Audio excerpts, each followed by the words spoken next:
Jacksonville, Florida, CNN. Some of President Donald Trump's loyal supporters are becoming well practiced in the art of forgiveness, saying they are drawn to his record and willing to overlook his rhetoric.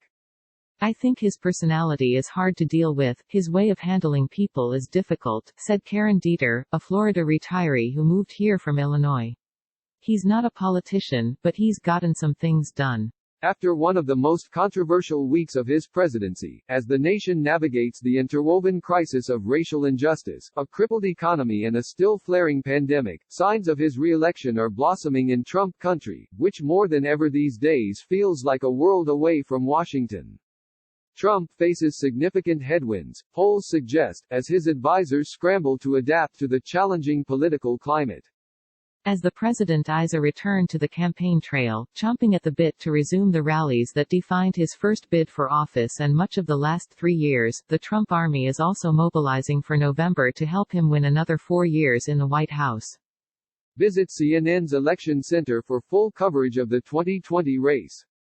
To avoid becoming a one-term president, his advisors concede he must keep voters like Dieter on his side. She dislikes his tweets, bluntly declaring, "I wish that would stop." She isn't fond of his name-calling or a tone that can be mean-spirited. But Dieter voted for Trump 4 years ago and, for now, at least, said she plans to do so again. It's not to the point of hold your nose and do it, but I think there are reservations, Dieter said in an interview as she gathered her morning mail this week at a post office in nearby Ponte Vedra Beach. I feel like he needs to, I don't know, maybe tone down his rhetoric? When asked whether she believed Trump would do so, she added, "No, he's not that personality. But I look more at his policies and results and go at it that way." In conversations this week across Jacksonville and neighboring conservative communities, Trump's supporters were resolute in their belief that he would win a second term. They, in fact, are more confident than some of his own advisors, who acknowledge a tough fight ahead. It's not that Trump supporters aren't watching events unfold across the country, they simply view them through a different lens than many Americans. Take, for example, the photo op outside St. John's Episcopal Church last week near the White House as authorities cleared peaceful demonstrators from Lafayette Park. I thought he was displaying his support for the Christian church, said Beverly Slew, a member of the school board in St. Johns County. I thought it was very, very brave to walk there. She praised the Trump administration's economic record and she did not blame the president for the soaring unemployment in the wake of the coronavirus outbreak. She said her only advice for the president would be to think twice before sending incendiary tweets. I think that it's valuable that he takes to Twitter because that's how he gets his message out, Slew said. But I think that maybe, sometimes maybe, he ought to take a breath or two before he presses send. That's all. View Trump and Biden head-to-head polling.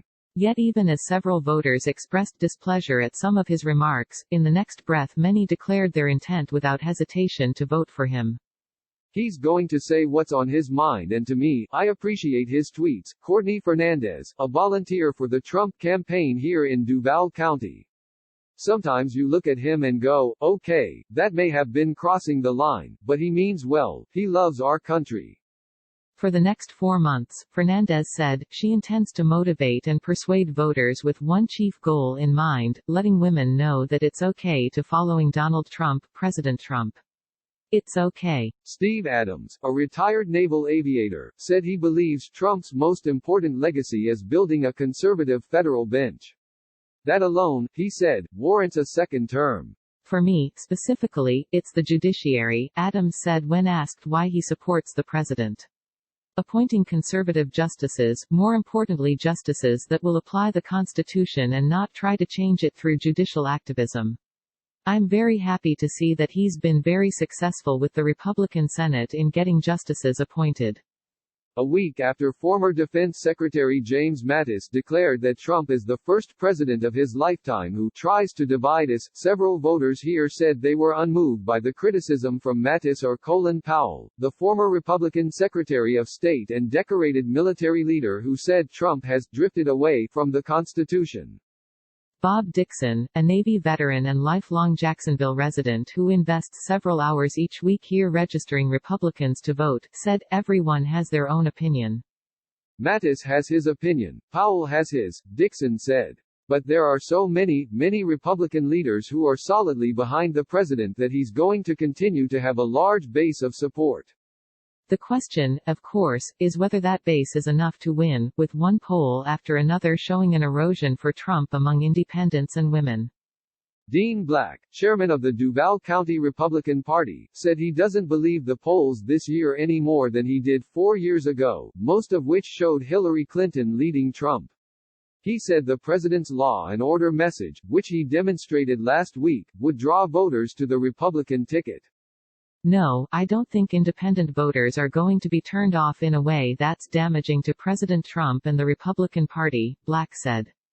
To the contrary, I think they will be turned off in a way that shows them the Democrat Party has been hijacked by radicals and should not be trusted with power. In 2016, Trump carried Duval County, which includes all of Jacksonville, by slightly more than 1 percentage point, and neighboring St. Johns County by more than 30 points. It's that combination he'll need to win Florida again as he seeks to build a path to 270 electoral votes.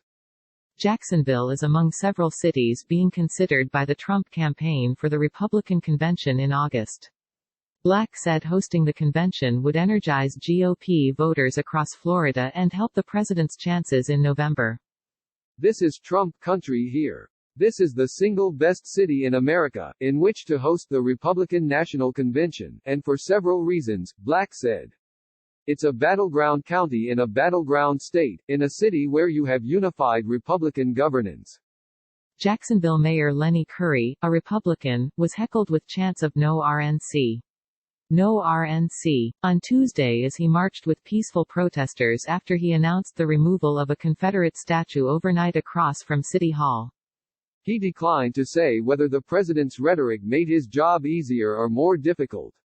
"I have no problem doing my job. I signed up for this," Curry told CNN. Asked whether he believed Trump would carry Duval County, he said, "I don't want to talk about politics today.